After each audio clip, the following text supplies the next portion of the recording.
Bortle here at the Epic Haste Tournament Time Wizard format where the ban list is legal. My goodness. Sir. We have a finalist right here. And please introduce yourself to the world, man, and what you use. My name's Blaise Durham, and I played Kashtira. Kashtira, let's go. What made you decide to use this deck, man? I think it's the best deck of the format.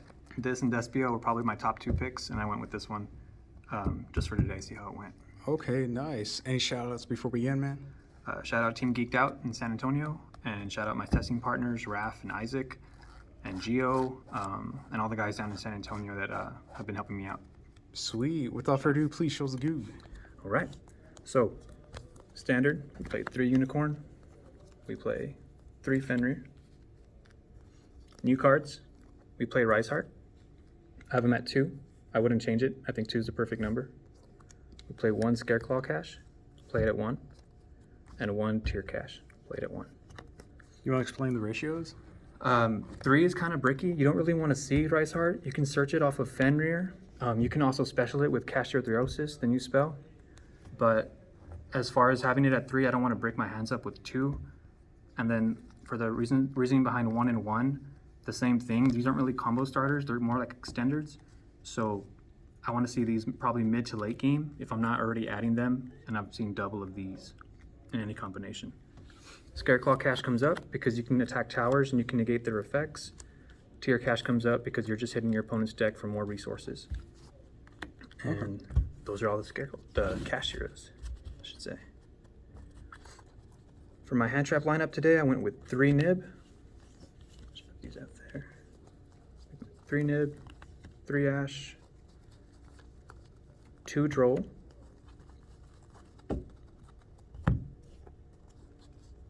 and 3 Lance.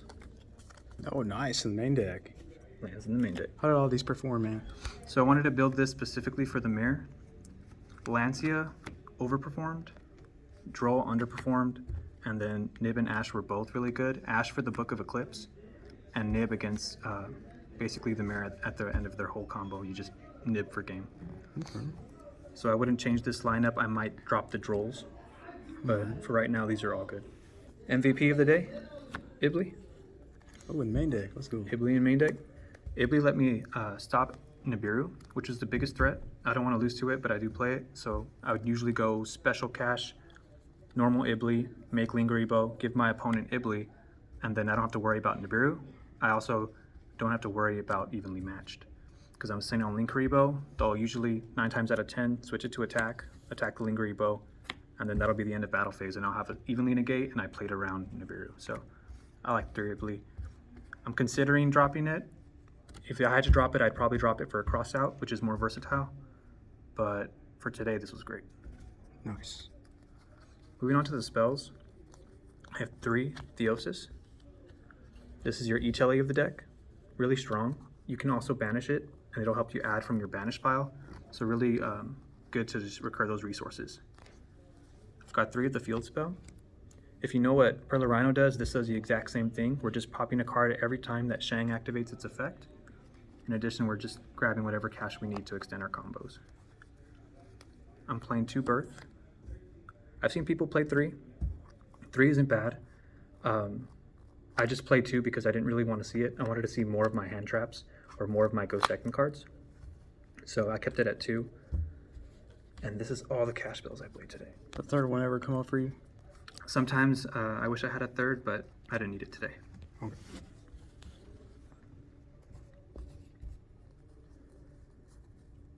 Searchers, Prosperity. That's it. This card's insane. Yeah. You go full combo, or if you already have full combo in hand, you can search and grab the Ibli, and it's just really, really strong. And then we played 3 Book of Eclipse. This is the best card of this format. Truly undefeated. If you draw it in draw phase and you're going up against a full cash board, you can just basically Book of Moon the entire board. The only out or counter this card is Cross Out and Ash. And it's not once per turn, so it came up today where usually they'll side the Solemn Judgment, and I had 2 in hand, so I went Book of Eclipse, he goes Judgment, I go Book of Eclipse, and I just ended up steamrolling from there, so it was pretty good. And then last 3 cards, I played 2 Imperm and 1 Big Bang. So Imperm's good. I didn't want to cut it. I cut one imperm, and I ended up putting in the drolls. I would probably cut the drolls out, go to 3 imperm. Big Bang is a one of. You banish it off of Rice Heart, and then you use it to get the material off of Shangri-La, and also to chain block the Shangri-La effect to put a block zone on your opponent's field. So this comes up a lot. I would not play 2. It also comes up if you want to add it. So you banish the Yesssss, you add it to your hand, and then you can set it. If you're getting steamrolled and you get hit with Dark Ruler no more, you get hit with, you know, a big board you can't take care of, you can just activate Big Bang, and it'll basically even out the field to 1 monster on each side of the field. All right. So main deck count? So that's the main deck. Main deck was at 40 today. Perfect 40. Let's go. Perfect 40. All right. Maybe 41. Don't quote me. Okay. No, I'm just joking. Extra deck. Lingeribo. I would bump this up to 2. This card is too strong. And it helps to out Ibly if you get Iblied. Donner. This card's really good. It helps to clear your board. That way you can special Kashtiras. A lot of the time, I'll have to normal, make Donner, destroy a monster that's a negation, and then keep special summoning and getting my effects to go off. So this is not a bad card. It's pretty good. BLS. It didn't come up once today. I'm probably going to end up cutting it. It's not a good card. Yeah, if you're looking for a towers, there's just better plays, better options, and it costs 3 monsters to make it, so I just don't think that it's necessary. For the synchros, I played 1 Baron. You make it with Ash, and I played 1 Changing. You make this against back row decks, against things like Sprite Runic, or even just the Runic stun decks now. This is really hard to out. And same thing, make it with Ash. A lot of the time, you'll get hit with Gozen match with stun decks, and so this plays with Unicorn, this plays with Tearlaman's Cash, just based on attributes alone. So that comes up. Moving on to the XYZs, which is the bread and butter of this deck. I played 2 Big Eye. This card is insane. It won me a match. I took the opponent's Arise Heart after he had already attached like 7 times, and I had a Zeus with like 6 or 7 materials. Oh man. So Big Eye is really good. A lot of the time, it can also come up where you take your opponent's Big Eye, and then you activate their Big Eye, and so you just steal 2 monsters for 1. So it's pretty strong. Definitely got to play it at 2. 2 Shangri-La. This card's good. I've seen people play it at 3. I think 2 is better.